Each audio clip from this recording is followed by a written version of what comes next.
In times of any epidemic, it's important that we be vigilant and work together. It is also important to help our people gain information, perspective, and quell their fears. The American Religious Town Hall meeting is now in session.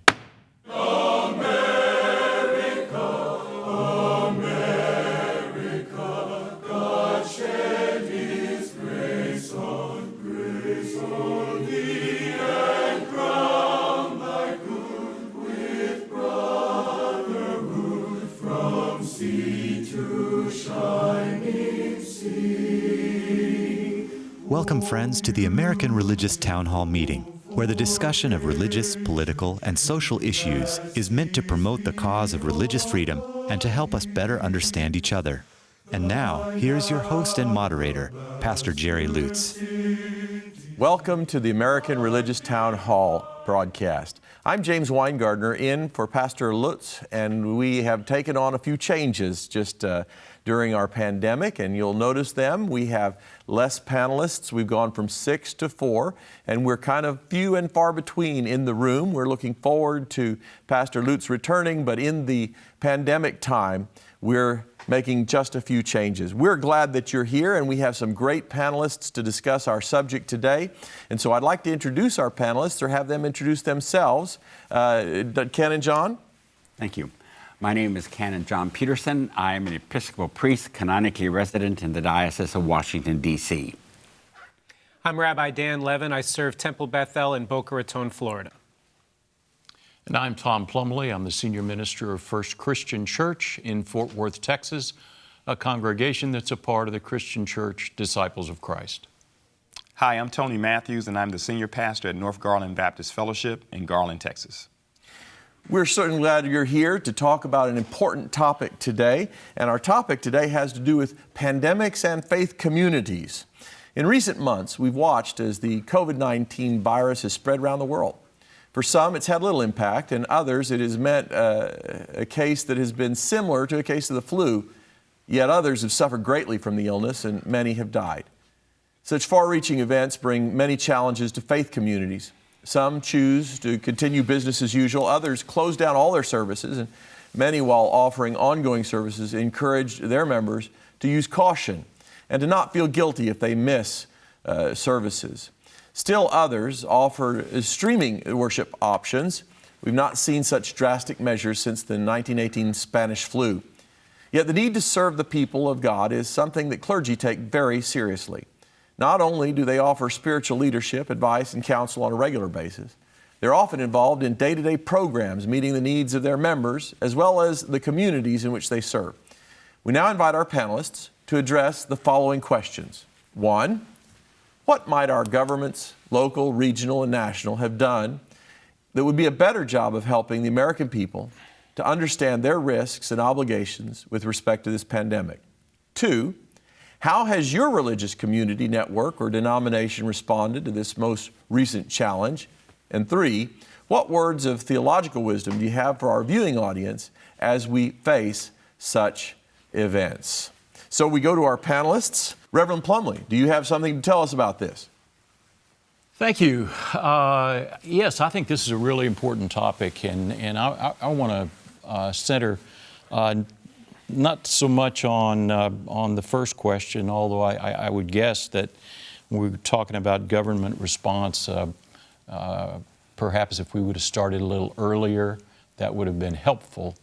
But I want to center on the religious community and what we can do, because I think we are a critical component. We play a critical role in the work of quelling the effects of an epidemic like COVID-19 has been. And the response of the religious community has generally across the country been one that's been, I think, admirable. We want to be together.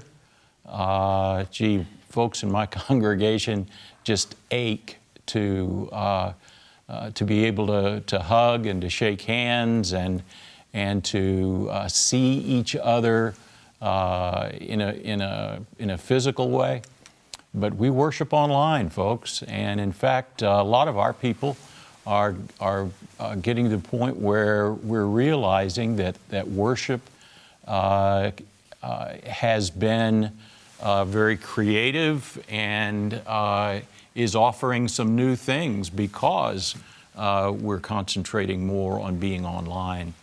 I think the important hurdle that we have to leap is that of discovering anew or learning again what worship is all about and who is the object of worship and who worship is for. Worship is not for us, and it is not to meet our needs. The object of worship, the focus of worship is God. And that can be done when we are at great distances from each other, and we're discovering that. We're rediscovering that. You know, we take time at the end of our expanded Zoom call that we call worship, Facebook Live service. We take time at the end of every service after I've done the benediction to get back on and look at everybody's little image there. Or not everybody takes time to do it because some of them are still in their pajamas. But we fellowship with each other that way. We say howdy to each other, and not just me to them, but them talking with each other.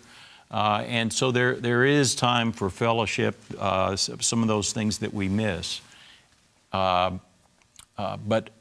again, I think that's a critical component in the churches helping us all to work together to do the things that actually the only thing that the medical community has told us so far that they know that we can do to fight this thing, and that is to stay distant from each other and to stay away from those, well, to be at a distance like we are right here, to do those things that we can do to keep from spreading the germ. Very good. Dr. Matthews. Yeah, good seeing everyone. It's good to see our colleagues again and our host, and I appreciate Reverend Plumbley's comments. I'll start off by talking about the fear factor here and how we are responsible to help our parishioners, our members, and even people in general to combat the fears. This is unprecedented, certainly in my lifetime, all of our lifetime. I've never lived through a pandemic, and people are afraid. And in the African American community, as we know, our community, the African American community, has been hit extremely hard with this virus. So we are, it seems to be more susceptible to dying from it and to having significant factors that lead to us dying.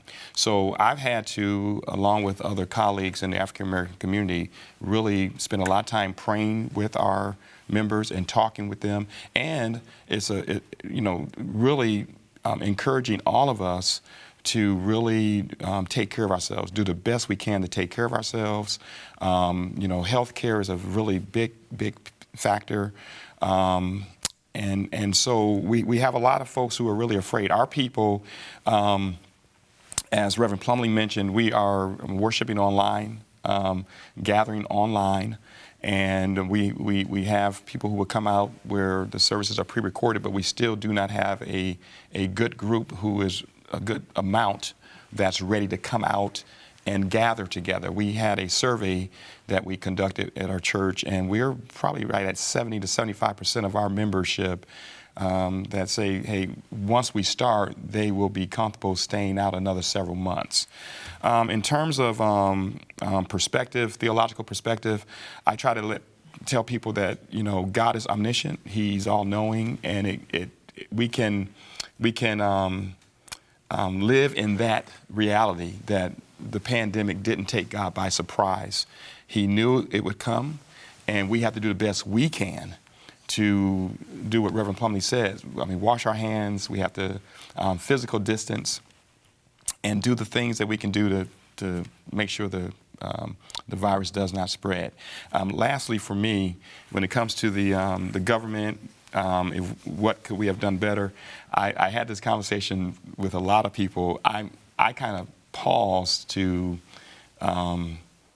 critique anyone, government or local officials, because, you know, this is an unprecedented time, and all of us have just entered into the classroom of COVID-19.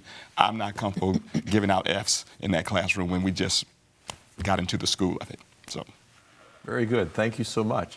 Dr. Canon Peterson. Well, thank you so very much, and it's great to have you as our moderator today. Let me assure you. We all remember very well your last time you were with us and how much we appreciated you. So, James, it's great to have you back with us. I would like to actually quote a Southern Baptist pastor from California who made this observation. Pastors who ignore the coronavirus restrictions grab headlines. But most pastors are being very careful about worship during the pandemic. And I think that this is a very important dynamic, because churches are basically, I think, most of them trying to follow the CDC guidelines in relationship to the pandemic. And that means online, Zoom services, et cetera, et cetera, et cetera. But there are, of course, exceptions, and there are always going to be exceptions in this country. And I think that the person I quoted was Alan Cross, and I think Alan is right. People who disagree or who violate these restrictions that are set by the CDC are basically trying to grab headlines. I'm going to take the opportunity, because of the moderator's statement today, to be able to talk much about what the Episcopal Church is doing and churches within our greater family, the Anglican Communion. And as I said, we indeed have been following the CDC guidelines, and that has certainly helped us to be able to best discern the beliefs while keeping their staffs and congregations safe, as you quoted in your statement. Like most churches, the most important thing is indeed the gathering of the people of God, and how you are able to keep maintaining that faith community in a time of a pandemic is certainly the major issue that I think all church leaders have been struggling with throughout this whole time. So, as a result of this pandemic, the vast majority of Episcopal churches today, I think, can be called Zoom parishes. And by that, I mean most services are online on Sunday morning, from the very smallest of congregations to the very largest of congregations. I have close relationships with two of the very smallest parishes, and they're on Zoom on Sunday morning. The priest of the parish is in the church. One of them stands in the aisle of the church, not behind an altar or anything, but stands in the aisle and leads the service from the aisle. When there's a hymn to be sung, they leave the aisle of the church, and instead they go over to a person's home, and that person is on their electronic organ playing the hymn. When it's time to read the lessons for the day, go to another home, and the readings take place in those homes. Time for prayers, go to another home, and the prayers are being read. In other words, the Zoom has enabled to have an interaction through Zoom to be able to participate within the whole context of the worship experience. And so this has enabled to indeed establish a fellowship. I think one of the interesting phenomenons is that most parish priests that I know say that their attendance is up considerably from the time of the pre-coronavirus phenomenon. And people are there, they're attentively listening, and this has certainly been a very important impact. Now, for a large church, I can, of course, refer to the National Cathedral. And those services are a broadcast from the National Cathedral with only 10 people allowed in the cathedral. The restrictions in Washington, D.C., no gathering more than 10. And so this, of course, also adds that type of a dynamic and purpose to what's going on. And I'll have more to say about that in a few minutes. Very good. Thank you. Rabbi Levin? Well, it's wonderful to be here with everybody and hope everyone is staying healthy and safe. In Jewish tradition, the idea of worshiping from home has 2,000 years of roots. So after the destruction of the temple 2,000 years ago, Judaism created what is called in Hebrew a mikdash me'at, the idea that the home is the little sacred holy sanctuary. And so throughout the Jewish people's wanderings through history, the home has always been the centered place, even though the synagogue was the communal gathering space. So in the midst of the pandemic, when we have had to move literally into our homes away from that centralized space, this is a part of Jewish spiritual tradition that is somewhat natural. At the same time, what is not natural is losing that sense of being able to congregate. And we have tried, as has been said by my colleagues here, all kinds of creative ways to help people congregate. In our community, we've had what we call the Chavarim team, the Friends team, that calls every single member of the congregation once every 10 days just to check on them, just to say, how's everybody doing? What's everybody feeling? Do you need anything? Are you stuck in? Can you get groceries? Do you need help? And then we have a whole other network of people that are rendering help to people who need food, whose incomes have been cut, whose businesses are down, or who have lost employment, so that we can attend to their needs, or just people who can't get out because they're physically limited because of immune deficiencies or other kinds of issues that make it hard for them. So what's been amazing to see is how the community has actually come together in different ways. People have turned their kitchen tables into factories where they've manufactured masks. We had programs where we created a meal train to patronize local restaurants so that we could feed healthcare workers who were dealing with the pandemic in the hospitals. It's been amazing to see the energy of the way that the community has come together. In terms of our worship, we've done like everybody else, where we have transferred to Zoom. And actually, the rabbis and the cantors, those who sing in Jewish tradition, are leading all from our homes. It's been an incredible learning experience to figure out how to turn the home office I have in my house into Studio 1A on a regular basis. And I have a neighbor who says that he loves walking his dog on Friday night, and he watches me worship my bookshelf, where I have my computer and my camera set up. But there's a passage in the Talmud in discussions about what do you do when you have to observe the Sabbath in a dangerous time. Should you endanger yourself to abide by the laws of the Sabbath? And it says, actually, you shouldn't. You can desecrate one Sabbath so that you can survive and fulfill many Sabbaths. And what they do to support that claim is they quote from Leviticus 18, where it says, "You shall keep my statutes and my ordinances, which a person shall do and live by them." And they say, yeah, live by them, not die by them. And so there is this element in Jewish tradition that says there's really almost every commandment you should set aside in order to preserve your life. And so in our tradition, we believe that pulling people together in order to save life is of a greater value than coming together for worship. Lastly, as you have mentioned, Canon Peterson, we've seen an uptick in participation in a remarkable way.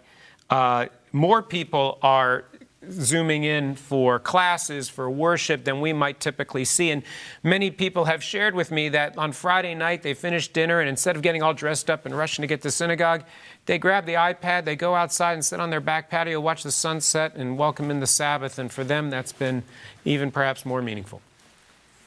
Thank you, Rabbi Levin, and thank you, panelists. Let's now go to a message. We hope you are enjoying today's program. If you would like to learn more about the American Religious Town Hall, please visit our website at americanreligious.org. That's americanreligious.org. There you can read about the mission and history of the program, learn about the Town Hall estates, and view past programs by clicking the appropriate menu buttons. Each week, Pastor Lutz looks forward to receiving your letters. You may write to him at the address shown on your screen. Send your letters to Pastor Jerry Lutz, American Religious Town Hall Meeting, P.O. Box 180118, Dallas, Texas 75218. That's Pastor Jerry Lutz, American Religious Town Hall Meeting, P.O. Box 180118, Dallas, Texas 75218. Thank you for writing, and thank you for watching. We're ready now for our summations from our panelists. So let's begin with Canon Peterson. Thanks so much. I'd like to tell you just something that's happening at the National Cathedral that you might be very interested in. Every Saturday at the National Cathedral, anyone who sends in names of people who've died of COVID-19 are welcome to send those prayers in, and they're with the names of the person who has died, and you'll be prayed for. That person will be prayed for. The National Cathedral is a house of prayer for all people. It's for the nation. And so if you have someone who's died, we encourage you to send names in to the National Cathedral, and they will be prayed for individually every Saturday in the chapel of St. Joseph Arimathea. The other thing I'd like to be able to say is at the National Cathedral, there's the cameras will zoom in their Zoom service into the nave of the cathedral, and just about 900 empty chairs. One Sunday, they had all those chairs filled with big blue bags, purple bags of food, because every month the cathedral packs up 900 bags of food in these big bags to give to the people who need it in Washington, D.C. Thank you very much. Reverend Plumbley? Thank you. I just want to say that we must, as religious communities, remember that the focus of worship is on God, and we are discovering a new sacredness in this opportunity that has been offered us to be worshiping at home. There are things that we miss. There are lots of things for which we ache to be back together. We in the Christian Church Disciples of Christ center our worship around the communion table, and there is no more communal behavior in worship than that gathering at the table. But we're also finding that can be done even at distance from one another.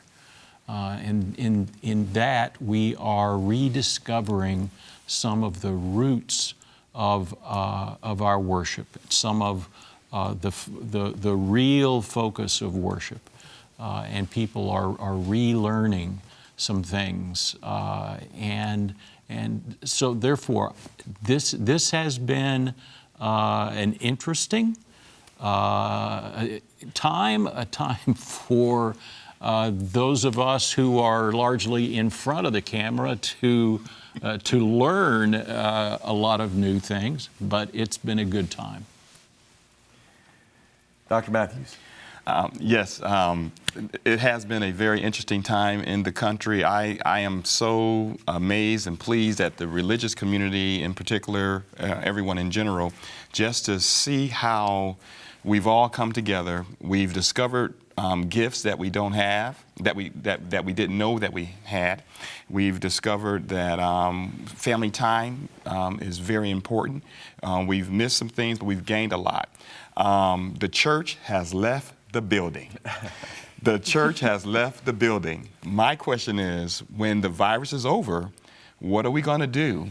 How are we going to minister to people and get them to come back to the building? With a lot of our attendance has tripled in many cases, and offerings have gone up. So I'm very interested to see what the clergy will do once all this is over. How are we going to deal with that? Rabbi Levin.